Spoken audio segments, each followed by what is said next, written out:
So thank you for joining us today to learn more about lobbying, what lobbying is, and what a career in lobbying might look like. My name is Ale, or Alejandra Villegas, and I am a PhD student at the University of Georgia. And with me is Kavi, who is the Advocacy Committee Chair. Did you want to introduce yourself? Oh, sure. Hi, I'm Kavi. I'm the Advocacy Committee Chair, and I'm a PhD student at Northwestern University. And today our panelists are Dr. Megan Anderson Brooks, Divyansh Kaushik, and Rachel King. Dr. Brooks works at Innovation Policy Solutions LLC, where she focuses on science and regulatory policy related to basic and clinical scientific research, personalized medicine, federal oversight of diagnostics and biotech devices, and patient-specific issues related to access and patient-centered treatment development. Divyansh is a Science and Technology Policy Fellow for the Federation of American Scientists and a PhD candidate in the School of Computer Science at Carnegie Mellon University, where he also serves as the president of their Graduate Student Assembly, in which he has led advocacy efforts on Capitol Hill around higher education, science, and immigration issues. And last but not least, we have Rachel, who is a master's student at William & Mary's Virginia Institute of Marine Science with extensive research experience in aquatic toxicology.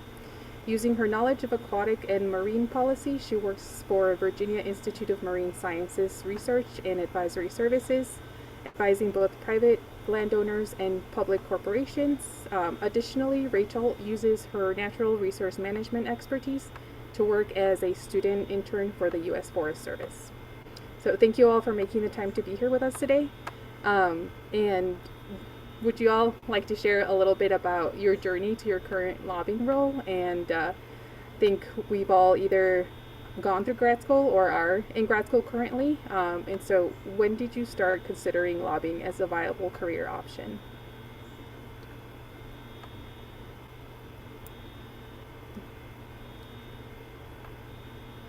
Do you want me to go first and then jump in, or? Yeah, you can go first. Sure. So, hello everyone. It's nice to be here. I'm very glad for these kind of events because when I was going through grad school, there wasn't a lot in terms of supporting individuals like myself who were interested in policy and thinking about careers outside of academia. So I just really appreciate that you all are doing this and putting information out there. You know, from my perspective, I started thinking about moving into the policy space during graduate school. I was glad to have that support, but as I noted, there weren't a ton of resources. And so my journey is a little bit different than those who are currently going to Rutgers University to get a PhD in the area of a range of life sciences now. But now they have lots of different programs that weren't available to me, but what one program that was available to me that was really great at Rutgers in particular was the Eagleton Institutes of Politics there, and they had a graduate fellowship that I was a part of. And so one thing I liked about that in particular, that it wasn't just science focused. I was interacting with a lot of different professionals, individuals who were in law school, doing social work, just a range of different kinds of degrees. And it was really interesting to be one of the few people who was in a science field and engaging with them through this fellowship in our cohort. And also as part of that, I was placed in the New Jersey Department of Health for a period of time and worked there. And so that's very eye-opening because it's very different from what it was like to be at the bench and working. From there, I was pretty sure that maybe working in government wasn't the best thing ever. There's a lot of red tape and it's a very interesting environment. I learned a lot, but I did want to be supporting and doing some kind of policy work. And so from there decided that was absolutely what I wanted to do. And so instead of even like pursuing a postdoc opportunity, I moved into the policy space. I'm happy to share more about what that looked like. If that can be helpful, but in the interest of time, I'll also let the others jump in to share what their experience was like making that decision to move into the policy space.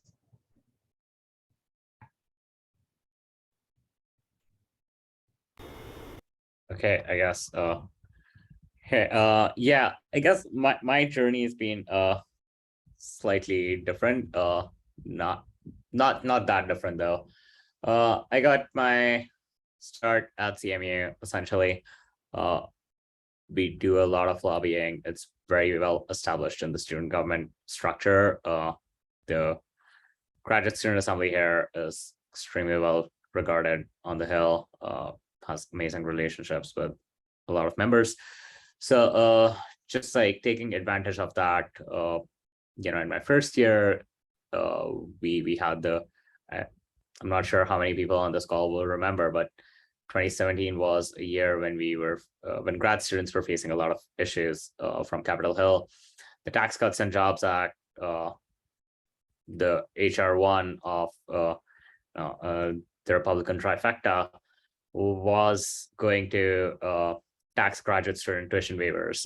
The national effort from student side on that issue was led by my predecessor here at Carnegie Mellon, who was then our vice president of external affairs for the GSA.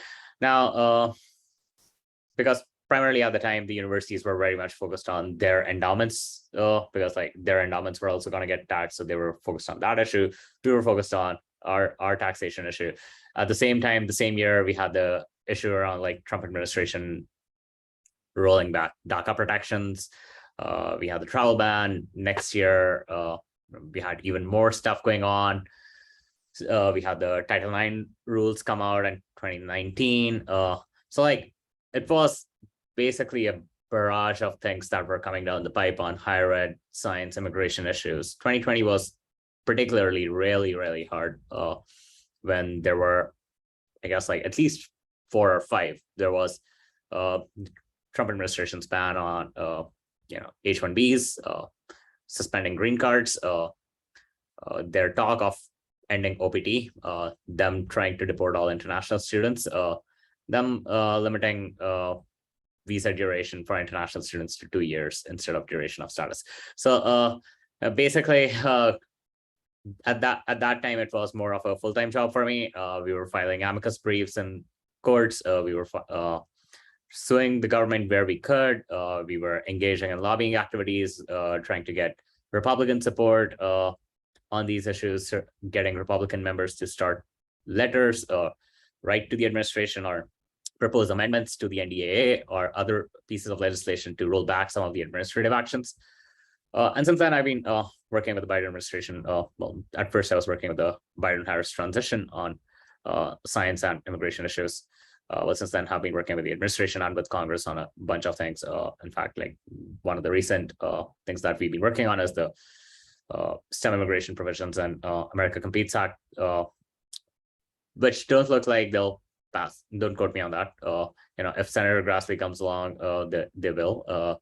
He's been the biggest hurdle, but that's kind of where I am right now. But going forward, I think once I graduate in December, hopefully, I will be focusing specifically on emerging technologies policy and like high skill immigration aspects of it. So, it's basically a mix of grad school opportunities followed by, once you get into it, once you start building that network, people start relying on you. I think it was 2020 when the science committee asked me to help get a student to be a witness in one of their hearings. And so like once you start forming those connections, you are going to get deeper and deeper into it. And that, I guess, like 2020 was when I realized, industrial academia are maybe not for me, because I was more impactful here.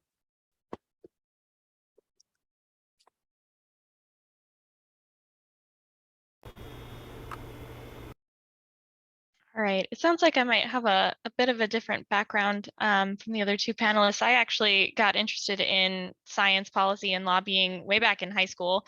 my father was engaged in politics. He had been not a professional lobbyist, but more on the personal side, a lobbyist for motorcycle rights nationally and at the state level for most of my life. So I watched him like go to DC every spring and vote on behalf of these things and, you know, testify on behalf of these bills in the legislature.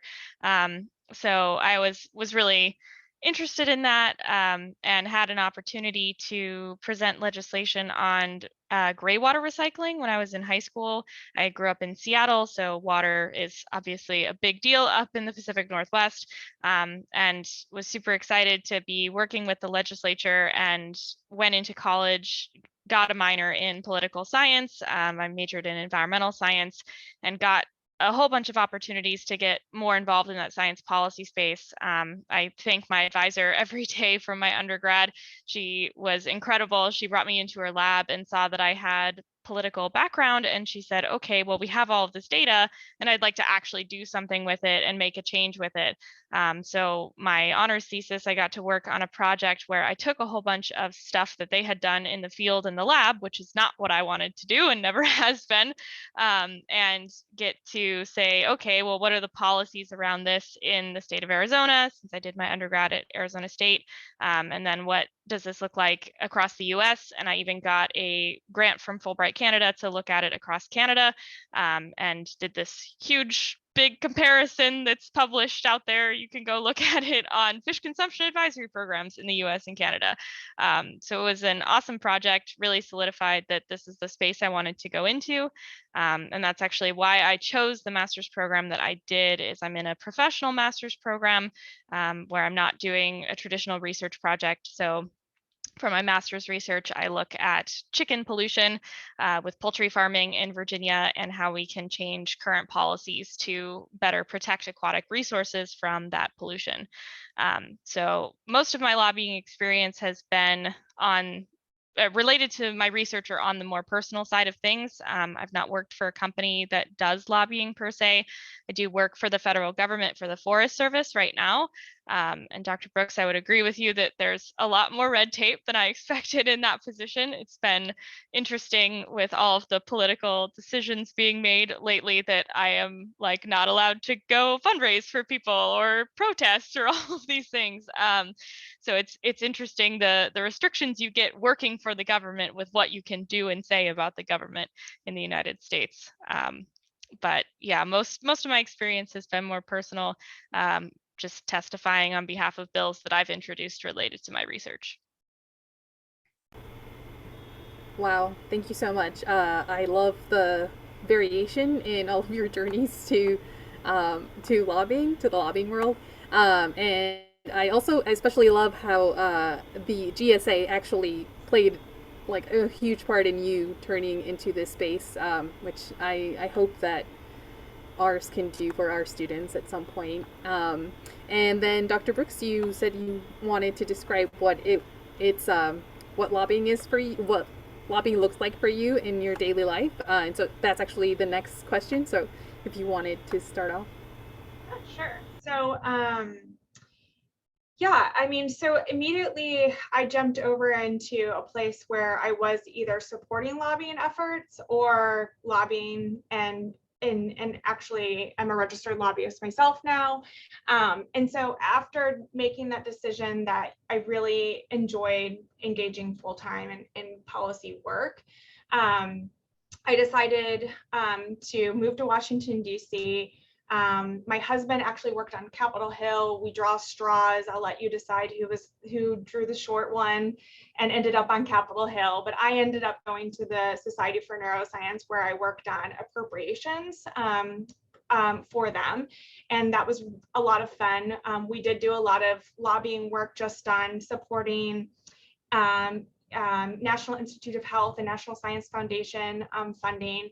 And that's great. I love that. It's very important. It's clearly like making sure that research can be well funded is a very solid foundation for having a successful and healthy scientific environment here in this country. But I wanted to be doing other things. I really wanted to get into a place where I was doing a range of different kinds of things, working in various fields and not just in neuroscience because of my background. So I actually went to a firm that represented the Society for Neuroscience and other neuroscience clients, but in addition to that, was able to move into precision medicine and start thinking about laboratory testing and diagnostics, and the idea of how our regulatory and reimbursement systems support the development of these very innovative approaches to medicine and healthcare. And I actually work very closely with a woman named Jennifer Lieb, who's a genetics counselor by training. So I love that her and I both come from scientific backgrounds, different spaces, but worked very collaboratively in that space. And so what lobbying looks like for me now is I work for a range of different clients as a consultant or as a lobbyist on their behalf. Jen and I decided to spin out our own firm called Innovation Policy Solutions after working together a long time at this previous firm, mostly because we like being our own bosses. We like making decisions about what we lobby on and who we represent and having a lot of freedom and flexibility. Hence another indication I don't like a lot of red tape. But so I work on behalf of a lot of clients, like I said, for a very wide range of policy issues, everything to like patent eligibility, to telehealth, to reimbursement, to how FDA regulates lab testing or doesn't regulate lab testing, to pandemic preparedness. I mean, I could go on and on, because one thing I really like about what we do is that we're constantly interfacing with our clients and have the opportunity to learn new things as issues impact them, or as the field is evolving, and then suddenly this is less relevant, but this becomes more relevant. So like opportunities to just always be learning about different policy spaces that excite me. I love that part of the job. And so sometimes we do a lot of just like working with a client to let them know of like what's happening in a space so that they can do some own internal decision making. So sometimes we work with companies who just kind of want to know what's the lay of the land, what's happening on these various topics, and we just monitor and provide guidance to them. But then other times we have like very active clients, like so the Association for Molecular Pathology, and they represent laboratory professionals who, for instance, offer COVID-19 testing and laboratory testing. So you can see where like the pandemic and all the policies around lab testing really picked up, and at that time. But they're also really engaged. I mentioned like patent eligibility. They're also really engaged because there's active conversations on the Hill about whether Section 101 of the U.S. Patent Act should be reformed, and what does that look like for innovation? How does that support innovation? Do we have a healthy system now? Should it be changed? And I can say, for instance, that client thinks absolutely we should not be patenting genetic information and its association to health conditions. Essentially what would happen is it would, the legislation that's being considered is it would overturn the Association for Molecular Pathology v. Marriott decision that you saw come from the Supreme Court in 2014. So I just really appreciate being at a firm with the ability to kind of shift around and do a lot of really exciting things and work with a lot of exciting groups that are doing what I think is important work.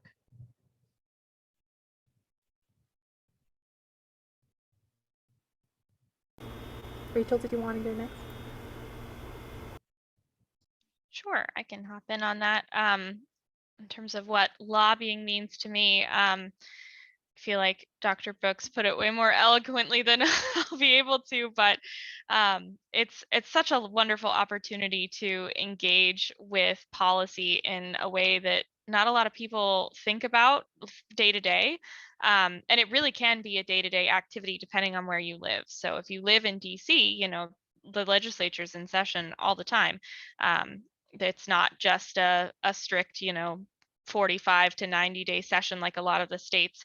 So you do have a lot of opportunity as a citizen to go engage with policy in that way. And anybody can walk into a public hearing and testify on behalf of legislation. You don't have to have any sort of special skill level, any sort of special background.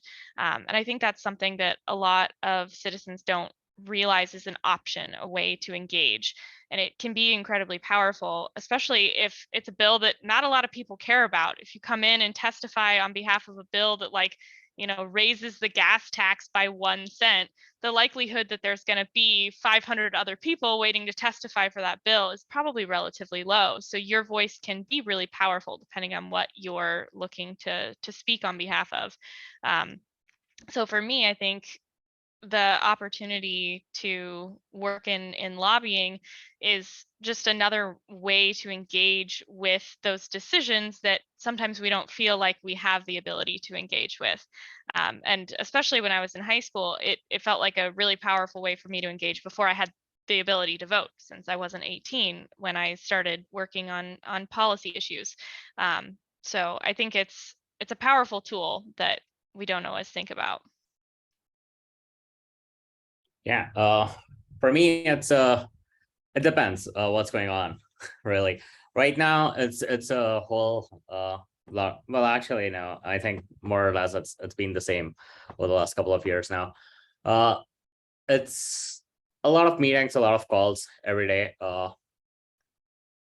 Especially when you're in the middle of like, yeah, especially if you're in thick of one of the like a massive package of bills moving through, and if people want like perspective of some of the groups you're representing or like some of the demographics you represent or something like that, they would be pretty much relying on you if they think of you as one of the credible sources of information.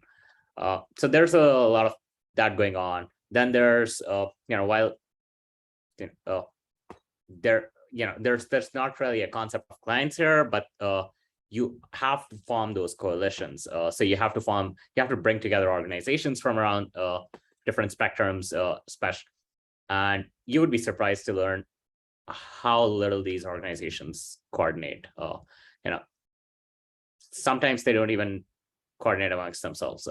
One person saying something, another person saying something else. Bringing them together, making sure that there's a coordinated strategy on getting the message out, pushing on the key points, who to target, who's the right person to target whom. Is there a particular senator to whom you should get a CEO call to, or you should get state pressure? Like it really matters a lot. And so doing all that decision making, and then at the same time driving public opinion. That's not necessarily lobbying. Well, that's not actually lobbying, but it is very important part of it, because when you get like prominent people to say write op-eds on issues that you care about, then you can go and flag those op-eds or those like letters to members of Congress, or like if you're lobbying at the state level to the legislature, on the issues that you care about. So right now, for instance, I don't know if you've seen, but like for USICA in last month, 49 national security leaders wrote a letter saying that, the STEM immigration provisions should be kept. And that was an impressive list of signatories. It ranged from President Trump's Deputy Secretary of Defense to like President Clinton's science advisor. Like it had appointees from every administration, from Trump, Obama, Bush, Clinton, and even Ford. So getting all that together to then make the case. Okay, you might just recently, I think like last week, the Senate Subcommittee on Immigration and Border Security was holding a hearing. I think it was last week, or maybe the week before that, on the impact of higher education and immigration on the economy. And Senator Padilla actually held up that letter in response to one of the things that Senator Blackburn was saying, that international students come here to, and a lot of them are engaging in espionage, etc. The chair of the subcommittee held that letter up, disputing her points right there. Before that, Senator Cornyn came out in public saying, "Oh yeah, that talking about the letter and everything." So you have to like drive you have to get influential voices out so that you can make the case more effectively, but also at the same time you have to establish your credibility. And both of those end up taking a lot of time when you have like massive piece of legislation going through where you have a lot of different priorities. Like for instance, if you just look at USICA right now, you've got science funding reauthorization, not appropriations. So appropriations there, like getting appropriations there is another thing. There's SIBR, the small business investment that spans across agencies that will expire in, I think, September, unless Congress acts on it, August or September, I believe. And it's in competes, not in USICA. Now they have to figure it out. If they don't get it done, then DoD can't invest in early stage defense startups, or NSF can't do SIBR grants. Then there are research security provisions where you're on the defensive, where you're not like pushing for something to be included, where you want something to be excluded instead, because there are very like draconian research security provisions in the Senate bill. And then there are other aspects where everybody is happy, everybody wants it, and you want to keep pushing, you want to keep hammering that point. Yeah, chips. So there's just like, you have to like identify the balance, who to talk to about what issue, who's the right champion for what, who's the right person to go to them. Do we need to get something out in the public before we go to them? And so that's kind of what day-to-day looks like for me right now. Yeah, I would also, I thought maybe I would jump in because, we do work a lot with Congress, but another part of what we count as lobbying, like for instance, when we're reporting our lobbying activities, is our engagement with the administration as well. So like for instance, we had 2 meetings today on data privacy legislation with the Hill, but then I shifted my attention over to what's going on with CMS at the Innovation Center, and they had just released a new cancer care model. And we had done a lot of work with a particular client to engage with that Innovation Center at the Center for Medicare and Medicaid Services to shape what that would ultimately look like, because a lot of them weren't including aspects of genetic testing and these payment models that were being developed. And so we do a lot of supporting clients and prepping them in terms of obviously meeting with Congress, but we also do a lot of work with them to help them weigh in on policy that's being set in the administration and departments and various agencies as well. And like probably the most often the way that we engage is 1, meetings, but then 2, for instance, the Food and Drug Administration is pretty active in putting out guidance, and you see a lot of rules come out of other agencies. So we spend a lot of time helping clients and actually drafting. I call myself a ghostwriter because I do a lot of the drafting and getting together a range of even when it's scientifically technical writing, we like listen to the experts, put it on paper, because often people who are the scientific experts don't have time to actually write it down. So we do a lot of supporting them in that way as well. So yeah, and I mentioned the Supreme Court, like thinking about like all 3 branches of federal government, turning back to what was happening with the AMPV Myriad decision. I wasn't a part of this, but Jen, before I had started working with her, was supporting advocacy work around like driving education and attention by engaging various advocacy groups to weigh in on what was happening. And so that's also, yeah, I think that it's an important point that was mentioned previously, is all of the work that goes into engaging other groups to make sure that there's a coordinated effort to move something forward. And I would say we also spend a significant amount of time just getting everyone on this, the same page about something. And, one of the things that I had to do was, we have a coalition about a particular bill on pediatric genetic testing that we're working on, and just pinging a whole bunch of different entities that had been working together on something that was released just yesterday. So there's a lot of just like communicating, making sure everyone's on the same page and working on that. So yeah, I just thought I would throw that in, just because obviously working with the legislature is really important, but there's also a lot of policy making elsewhere too. I'm so glad that you brought that up, because one of the areas where like early career researchers and PhD students like yourself can be very impactful is with the executive branch. Congress's default is inaction, but there's a lot that can happen with the executive, and I believe like a couple of you are currently engaging us, with the Day One project on implementing some policy memos that have been written. But one of the aspects is providing technical assistance to the federal agencies when federal agencies are implementing something. If they're often looking for information on how to do it, and there are established mechanisms for that, but there are also like informal mechanisms.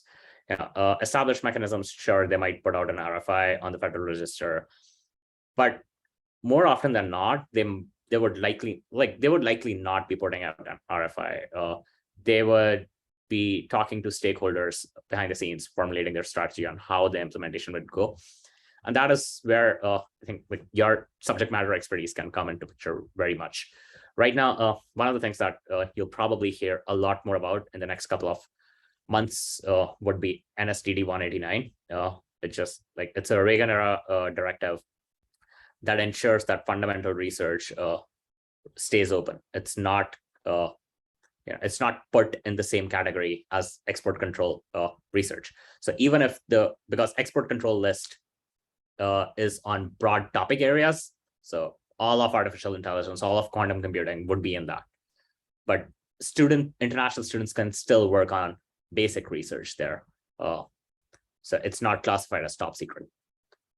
But just today, the NSF asked the national academies to take a fresh look at NSTD 189, in light of, what's the buzzword that everybody in DC likes to say right now, China. So in light of China, they want to take a fresh look at that, which could potentially open up a lot of avenues for, worse provisions. So that is one of the areas where you all, as not just your personal experience, but also as subject matter experts, can weigh in with the NSF.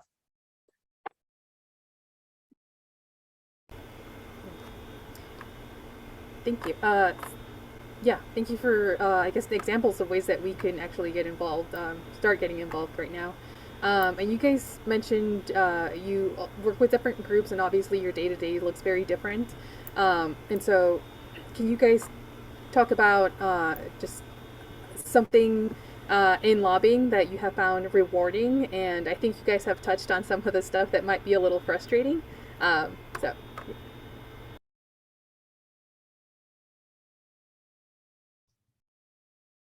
I'll say there's nothing better than actually seeing something you've been working on ultimately like become real policy. That it's incredibly rewarding. And sometimes it takes many years for things to come together in such a way that it happens, but it's very much worth it. I think that we do a lot of trying to set expectations about what can get done and what kind of timeline, and what kind of tools we should use in the policy making space, depending on what kind of timeline a client would want to see. And so sometimes, you might have like immediate, like this is happening, but sometimes it does take a lot of years to get together. And like there's instances like my husband had been working on a coral reef bill for a really long time, and he left the Hill a couple of years ago, but it was just signed into law. And so he was like, can I get a signed copy of that to like hang up? And it's a really big deal, to finally see some of those things happen, and they do happen. And so while I think there's a lot of emphasis on what doesn't happen in the policy space, there's a lot that does happen, maybe not as much as should, but there's a lot to be done, and it does happen, both the small and the big things. And we always try to emphasize congratulating people who've been really invested in the efforts, no matter how small the win, because it's always worth taking a moment to say, like, this is a moment that you finally were able to get the message across, and you saw this result. So I guess I would just say it does happen. It's not like you're just banging your head against a wall for 10 years. So all the time, anyway. Yeah, I would agree. Just the little wins are so rewarding. For me, I think even more so than, getting a bill passed or getting regulation shifted or whatnot, being able to sit down and have conversations with people who have the potential to make change and seeing that they really truly understand your point of view and what you're saying and are now going to be invested in the same things that you're invested in is incredibly rewarding. And I've sat down with a lot of legislators. Most of my engagement has been with state legislatures, a little bit on the regulatory side in Virginia, but mostly on the congressional side. And there are definitely people who you sit down with and they have no idea what you're talking about. It doesn't matter how much you try to explain it. It doesn't matter how much background information you give. They're just like checked out and it's not going to go anywhere. And that can be really frustrating and even upsetting and feel like, you've taken so many steps backward instead of going forward like you were hoping to. But when you do have those conversations where you sit down with the legislator and they're like, oh my gosh, I had no idea this was a problem. And now I see that it's a problem and I'm going to go do something about it. I feel like that's the part that I love the most.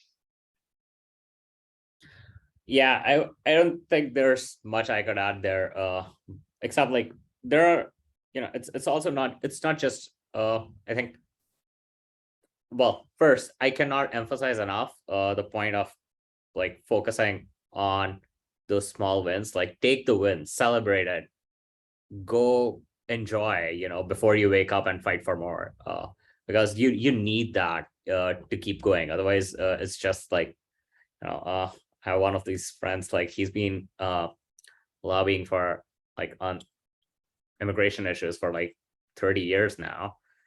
And he's the most pessimistic person I've ever met because of that, I think. But you have to take the wins. You have to celebrate them. It's the only, it's one of the ways to stay sane, I think. The other aspect is, yeah, there is sometimes success hidden in failures too. You may not be able to, you may be working on a piece of legislation very passionately. Maybe it did not make it into law this year, but maybe you tried something new and you made the most headway you've ever made. Maybe you brought together a new coalition. Maybe you got some like new angle to an issue that got, much more attention than it ever did. And now you're better prepared for when the next vehicle arrives. And you just gotta, you're not starting from scratch anymore. When the next vehicle arrives, you're better prepared because you're starting from where you ended. You're not starting from scratch. That's a win too. I think that's a really important win because as was mentioned before, like it often takes persistence. Sometimes it might take 10 years for something to become law. And then there are, smaller things that you should like always think of on the side. I always like keep some like low-hanging fruits, website changes that the federal government could do that are pretty easy, like putting out a tweet, website changes, guidance change, rulemaking, in that order of difficulty. Like they can do a lot. You wouldn't believe like how many things there are which the federal government already has the authority to do, just that they don't realize it. And for a lot of those, they do not even need to issue new regulations. All they need to do is change existing guidance for a regulation or change what they're saying on the website. And those small things can have massive impact. I think like one of the most underrated like wins of the Biden administration is uniting for Ukraine, for instance. They've sponsored 66, like people have come together to sponsor 66,000 Ukrainian refugees into the country. private sponsorship of refugees for the first time. They already had the authority. They were just not using it. They increased the number of subjects that would be categorized as STEM this year in January. And that has essentially increased how much students could work post-graduation. It's given students 2 more years to work post-graduation, before they need to transition to an employment visa or something. And they didn't have to issue a new regulation for that. They just had to differently interpret STEM in existing regulation. They just issued a new guidance.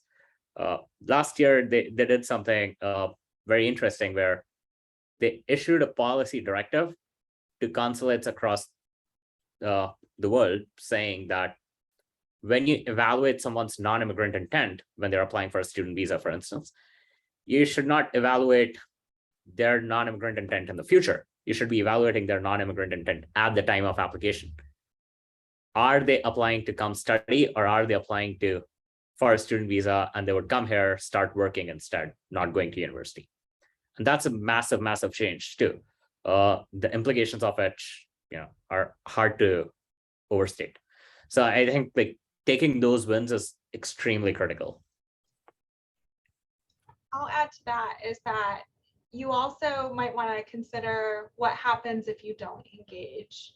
And sometimes it's just it's not actually a huge impact, but it's just like something ends up being neutral. Or I guess to provide a more concrete example is our meeting today on data privacy legislation is there were some unintended consequences, and not everything has a malicious intent. So going in there and educating, by the way, this is how this legislation as drafted would interact with this other law. And here's some scenarios where it would have these kind of impacts. And they're like, wow, thank you. We didn't realize that. Will you write that note down in the margin? We'll fix that at full committee markup. And it was kind of like, oh, that was easy. Because not everything's that easy. But I think that's a success in itself that congressional staffers are asked to do a lot. They're very busy. They're not well paid. For instance, in the House of Representatives, they work on sometimes a very large set of issues, and they may not have the kind of knowledge that you're bringing to the table. So as long as you're approaching the conversation in a very respectful way, I think so many of them appreciate yes, thank you for pointing those kind of things out, because they ultimately, I find 99% of the time, everybody wants the best policy possible, to create the best policy possible. So I would just encourage you to think about even things that have kind of just end up being neutral as a success.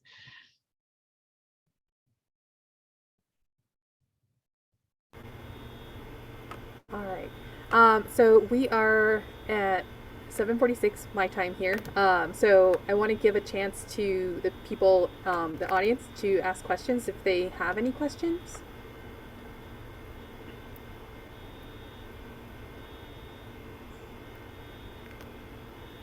We also do have no questions. All right. So, all right. This is one thing that I've always wondered about. I don't think it's still straight in my head. So how does lobbying compare to advocacy? I've done both lobby days and advocacy days, and I do not still understand how those are different.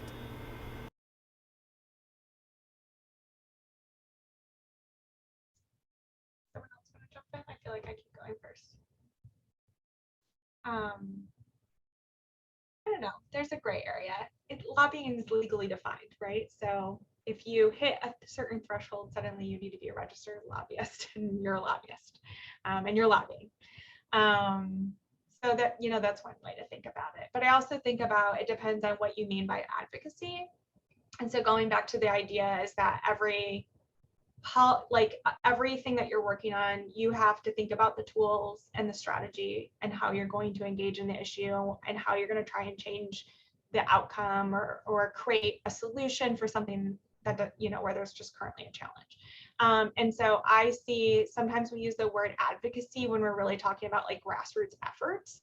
And I just see that as part of a tool in a toolbox where we can think about asking people who are experiencing the challenge or are part of a situation where they can speak to it by having firsthand experience about what's going on and what the impact is. And so I really see that as being a really important part of the conversation, because I can walk into a room and I can say like, hi, this is important, but I think when they hear it from somebody, and we also try and think about this from like a range of stakeholder perspectives. So like, for instance, we work with diagnostic companies and who bring a certain perspective, but like, for instance, a bill that we're working on, we're also trying to work with clinicians and patients who have experiences with what it means to not have access to a particular kind of testing, and are trying to bring those real world examples to the table as well, because it has nothing to do with like, it's really just trying to a bill that would create like education to the public about a particular kind of field. I'm happy to go into the details, but it's really not relevant. So I just see that advocacy part of it, that individual advocacy part of a bigger picture for moving something forward. And it's clearly really important. So many organizations coordinate Hill Days, as you said, because it's a really great way to create relationships, especially where relationships didn't really exist with a particular office. So we'll sometimes do a big effort. We have a Hill Day that we're planning in July on a particular topic, and we use that as an opportunity to follow up with key offices that, we take notes, like how receptive were people on a particular topic. The other thing is, there's more targeted, and then there's more like broad, like flood this space with this message. And so, you can have really impactful, meaningful conversations by just holding like one meeting, or sometimes it is like a campaign where you need, 100+ people, 1,000 people, all like taking this message in these particular ways, letters, sending, actual meeting in the district, etc. So I think it depends on what you mean by advocacy, but I think either way, I would see it as part of a tool in a toolbox, and really, like, ultimately it depends on how much time you spend contacting the federal government. You might have to register to be a lobbyist. So yeah, my view is that like lobbying is a subset of advocacy, right? There are several like exemptions to what advocacy counts as lobbying. I don't remember like what USC it is, but it is defined in the US code, like what lobbying activity is, who is a lobbyist, what are the exemptions to reporting, etc. At the same time, there are like, okay, there are some very clear examples. If you're writing an op-ed on some issue, advocating for a particular position, you're advocating, you're not lobbying.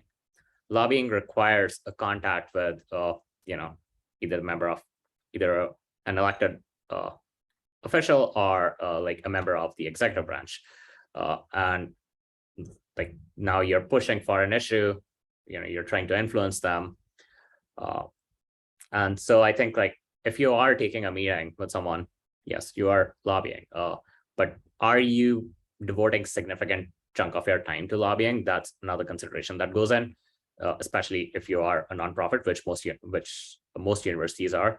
They pay a lot of consideration to that, like how much of their time are they spending in direct outreach to these offices to influence them on some legislation or provisions or executive actions.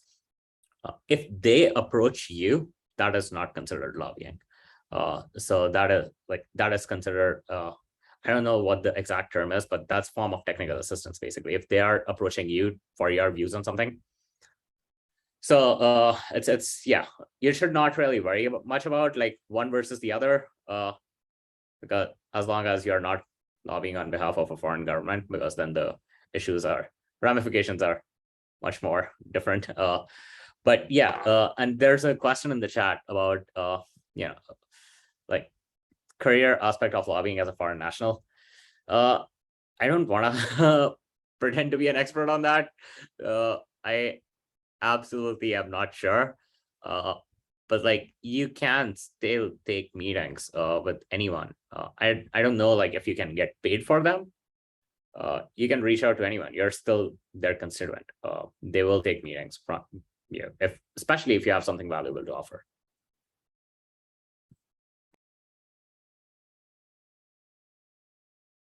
Yeah, I'll just hop in real quick on that last question about the difference between lobbying and advocacy.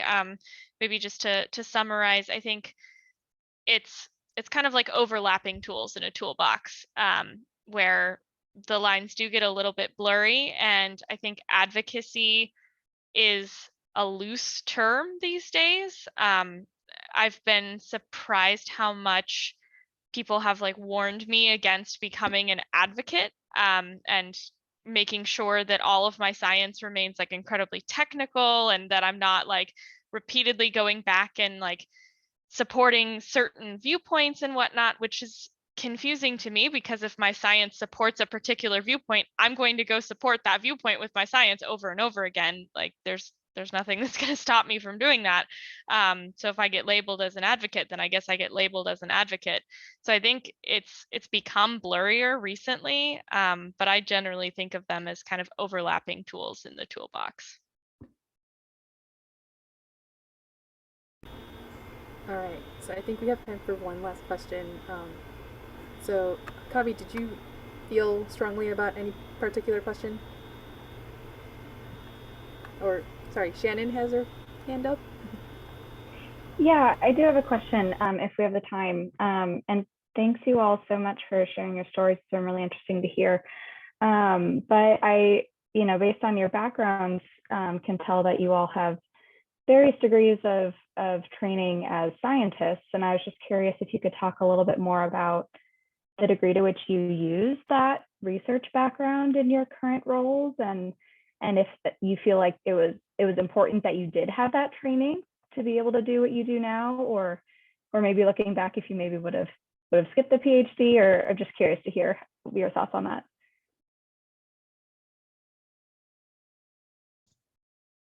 I might have, I feel like someone else should start on this one, because yeah, I wonder if I won't, because I would say I don't use it much at all, like my own scientific expertise. So I think someone else should start on this. You might hate what you're doing currently with your life, and I don't want you to feel that way. I do currently use, yes, at times, especially if you're trying to also like advocate for, if you're trying to influence decision making on an issue where you have the expertise, why not use it? I mean, and especially if your if your topic area is one that's very popular at the time. Like right now, there's a lot of appetite to work on AI regulations or research or something, right? In both in Congress and the executive branch. So recently, for instance, like just today, I can give you an example of how I use my research. The National AI Research Resource Task Force, established at the NSF, was requesting information on how it could democratize AI research in the US. What steps should NSF take? And so utilizing that research background, because it very much relates to my thesis, is wrote a pretty good public comment, I hope. But like send that to the people I know at the NSF, submitted in the in the formal the email that they had created for it as well. And at the same time, when there are similar actions that the legislative intends to take, for instance, there was the provision in NDAA to establish the National Security Commission on AI. So what should the charge of that be? Like, what are the key technical problems that you're facing there? In the hyper doom and hyper in the middle of like all those absolute yeas and absolute nays, like you have to come in and provide that nuanced perspective at times. Someone needs to do that. So it does help at times to have someone who knows what they're talking about. So I would say like but at the same time, it's also like, a lucky match kind of. It's entirely possible I would not have been working on this issue at all. Yeah, I also use my background a lot in science, but remember with the caveat that most of my lobbying experience is related to my research. So the legislation that I've introduced in the state of Washington and the state of Arizona has been a direct result of my research. And that's the most engagement with strictly lobbying activities I've had. With more like stakeholder engagement and science communication, I would say I still use the general structures from my degree program and my science training. One thing that I actually wish I had done more of and could do more of as I finish up my master's in the fall is data visualization. I found that that's an incredibly useful tool engaging with a variety of stakeholders, whether they're policymakers or not. If you can make a graph that looks pretty enough and is understandable enough for your average Joe to look at it and take away like, this is what they intended to say, this is important, that's a hugely important skill for a variety of different careers. So I think that's probably where I use my background the most, is just knowing how to work with data and then figuring out how to visualize it in ways that are useful for people. Yeah, and so I'll build on that for just a second, just to say that there's so much other kinds of skills that you get as a part of like getting a PhD or another kind of advanced degree that you can bring to the policy world. So it's not as if you're using your scientific understanding of a very, niche topic always in your life, and that's okay. In fact, if you there's so many different kinds of policy positions where you most certainly will not be using what you did as part of like your dissertation or postdoctoral work in your policy life, but that's okay. And I think that one thing that people appreciate is that I have enough of a scientific understanding about a range of topics that I can get up to speed quickly. Like people can talk at me and clients don't need to break down everything about what's going on in the science space. What they really need is we can get into me breaking down for them what is happening in the policy space and how can we go about accomplishing whatever goal that they have. And so I would say if you're thinking about like how to round out your experiences, because you are clearly thinking about maybe it's not a PhD or maybe you're doing postdoctoral work, but you spent a lot of time in that space. Writing, thinking about communications and messaging is really important. Being able to demonstrate those skills. We've had a lot of people like come through as fellows recently at our firm who just can't write well, and it's really disappointing. I think that we spend so much time writing that you really want to make sure that you can do that, you can do it well, and that you have pieces that you can bring to the table to demonstrate that when you are applying to positions. So thinking about not just handing them something you published in a scientific journal, but what is something else that you can hand to them to demonstrate that. So I'm sure there are many other things, but I know we're at time. And so just kind of think about those outside skills, ways to round out your resume. This has been amazing. Thank you so much to all the panelists and the audience for hanging with us for a while. And if anyone else has any other questions or they want to follow up with you guys, is there a way that we can connect on social media? Absolutely. I know that you all have my contact information, but please feel free to share it. And I'm on LinkedIn, so if anyone would like to connect, I hope you consider me as somebody in your network moving forward. Message me. I'm happy to do that. Yeah, same. Like email, LinkedIn, Twitter. Don't really use Facebook, so don't try to use LinkedIn either. But at least that comes in email, so I know if someone sent a request or something. Yeah, I also have LinkedIn. Feel free to message me on there, or I believe my email is on the profile I have in the Slack channel for NSPN. So if you're part of NSPN, feel free to email me or just message me on Slack. All right. Thank you, everyone. Have a good rest of your day. Yeah.